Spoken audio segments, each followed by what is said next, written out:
Praise the lord. ખ્રિસ્તમાં વાલા ભાઈઓ તથા બહેનો, દિવ્ય દયા પ્રભુ ઈસુ સંદેશમાં તમારું સ્વાગત છે. આજના વિષય પર આપણે જે મનન ચિંતન કરવાના છે તેનો વિષય છે ભલો ગોવાળ. પ્રભુ ઈસુ ભલા ગોવાળ છે. એક ભલા ગોવાળની એની જો વ્યાખ્યા હોય તો એ છે કે ગોવાળ એના ઘેટાને સાચવે, સંભાળે, તેમને સાચા માર્ગે દોરે. એ છે સાચો ગોવાળ. અને ઘેટા એનું કહ્યું માને, એના પ્રમાણે ચાલે. એ છે ઘેટા.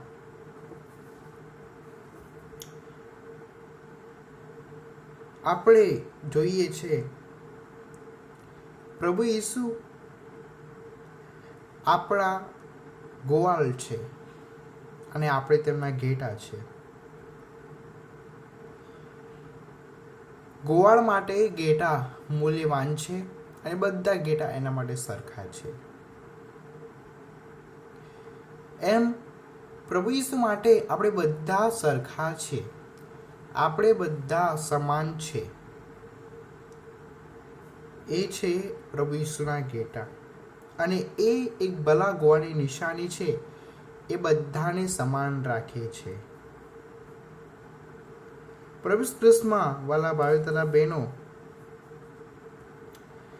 એક ગોવાળ જેમ પોતાના ઘેટાને સાચવે છે, સંભાળે છે, તેનું રક્ષણ કરે છે, તેમ પ્રભુ ઈસુ આપણું રક્ષણ કરે છે, આપણી સાથે અને આપણી પાસે રહે છે. એટલા માટે પ્રભુ ઈસુ આપણા ભલા ગોવાળ છે. જ્યારે ઘેટો ખોવાઈ જાય ત્યારે ગોવાળ એને શોધીને જપે.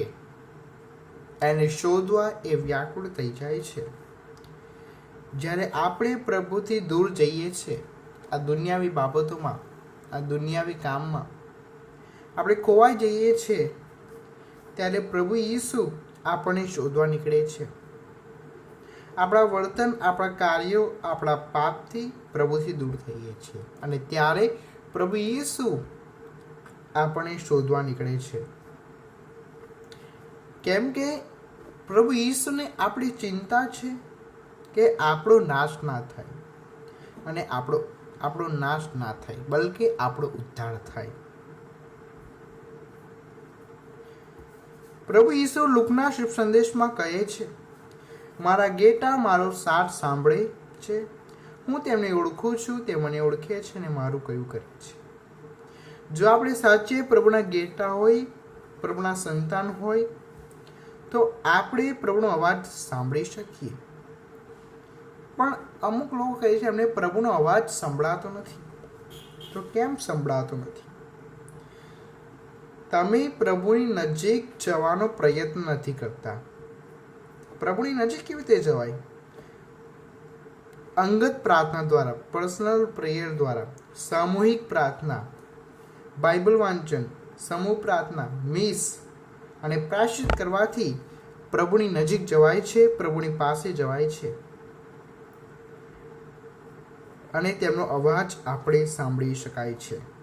આગ સળગતી હોય અને આપણે તેનાથી દૂર ઊભા હોય તો તેનો શેક ગરમાવો અનુભવ ના થાય. પણ જો તેની નજીક જઈએ તો તેનો ગરમાવો શેક અનુભવ થાય. તેમ પ્રભુની નજીક જવા માટે અંગત પ્રાર્થના, સમૂહ પ્રાર્થના, બાઇબલ વાંચન, મિસ્સા, બલિદાન, પ્રાયશ્ચિત એ બધું અગત્યનું છે. ત્યારે આપણે પ્રભુની નજીક જઈએ છીએ અને પ્રભુનો અવાજ સંભળાય છે. આપણા ભલા ગોવાળ પ્રભુ ઈસુનો. પ્રભુ ઈસુ બાઇબલમાં કહે છે, સાચો ગોવાળ એ છે કે તેના ઘેટા માટે પ્રાણ પાંથરવા તૈયાર થઈ જાય. આપણે સારી રીતે જાણીએ છીએ કે પ્રભુ ઈસુ આપણા માટે ક્રુસ ઉપર પોતાનું બલિદાન આપ્યું અને પોતાના પ્રાણ પાંથર્યા. કેમ કે એ આપણે બધાને પ્રેમ કરે છે. એ આપણા સાચા ગોવાળ છે. આપણા માટે, એટલે કે એમના ઘેટા માટે પ્રભુ પ્રાણ પાંથરવા તૈયાર થઈ જાય છે. પ્રભુ એ ભલા, પ્રેમાળ, દયાળુ, ક્ષમાશીલ ગોવાળ છે. અને પ્રભુ ઈસુ કેમ આ દ્રષ્ટાંતમાં ઘેટા અને ગોવાળના દ્રષ્ટાંતને પસંદ કર્યું? કેમ કે ગોવાળ અને ઘેટા વચ્ચે ઊંડાણપૂર્વક સંબંધ છે. ગેટું એક ડોવું પ્રાણી છે, પણ નમ્ર ખરું. તેને માર્ગદર્શન કરવા કોઈ જોઈએ કે આમ ચાલ, તેમ ચાલ, આ છે સાચો માર્ગ, એવું માર્ગદર્શન કરવા જોઈએ. અને ગોવાળ એ સારી રીતે એ ફરજ બજાવી શકે છે. એટલા માટે પ્રભુ ઈસુએ દ્રષ્ટાંત પસંદ કર્યું કે પોતાની જાતને ગોવાળ અને આપણે બધાને ઘેટા કહ્યા છે. પ્રભુ કહે છે બાઇબલમાં, અમુક વાર ઘેટાના વેશમાં વરુ આવે છે. વરુ એટલે લુચ્ચું પ્રાણી, અવિશ્વસનીય, વિશ્વાસ ના મુકાય. અમુક લોકો દેવળમાં સરસ પ્રાર્થના કરે, દેવળમાંથી બહાર નીકળે એટલે એમનો સ્વભાવ કંઈ અલગ હોય છે. વ્યસનો કરે છે, વ્યભિચાર કરે છે, ખોટી વાસનાઓ રાખે છે, ખોટા કાર્યો કરે છે. એટલા માટે પ્રભુ ઈસુ કહે છે કે ઘેટાના વેશમાં વરુ આવે છે. એ ધાર્મિકતાનો વેશ ધારણ કરે છે અને લોકોને ભરમાવે છે. એટલે આપણે સાચા ઘેટા બનવાનું છે, પ્રભુના સાચા સંતાન બનવાનું છે. આપણે શું પ્રભુ ઈસુના સંતાન છે?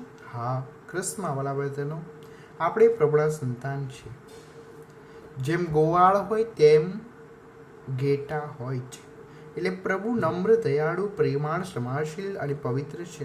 તેમ આપણે પણ આપણા ગોવાળની જેમ, આપણા પ્રભુ ઈસુની જેમ બનવાનું છે. તો જ આપણે પ્રભુની નજીક જઈ શકીશું, પ્રભુનો અવાજ સાંભળી શકીશું અને પ્રભુના ઘેટા બની શકીશું. અને ત્યારે જ આપણે પ્રભુ ઈસુના સારા સંતાન બની શકીશું. આપણે ભલા ગોવાળ, આપણા માર્ગદર્શક પ્રભુ ઈસુ છે. એટલા માટે આપણે એનું માર્ગદર્શન લેવાનું છે, પ્રભુને પૂછવાનું છે, પ્રભુ યોગ્ય છે મારા માટે. અને ખાસ પ્રાર્થના કરીએ આપણા પ્રભુ ઈસુ કે પ્રભુ ઈસુ બધા લોકોને તેમના માર્ગે દોરે, તેમના માર્ગે ચલાવે. ખાસ પ્રાર્થના કરીએ. આમીન.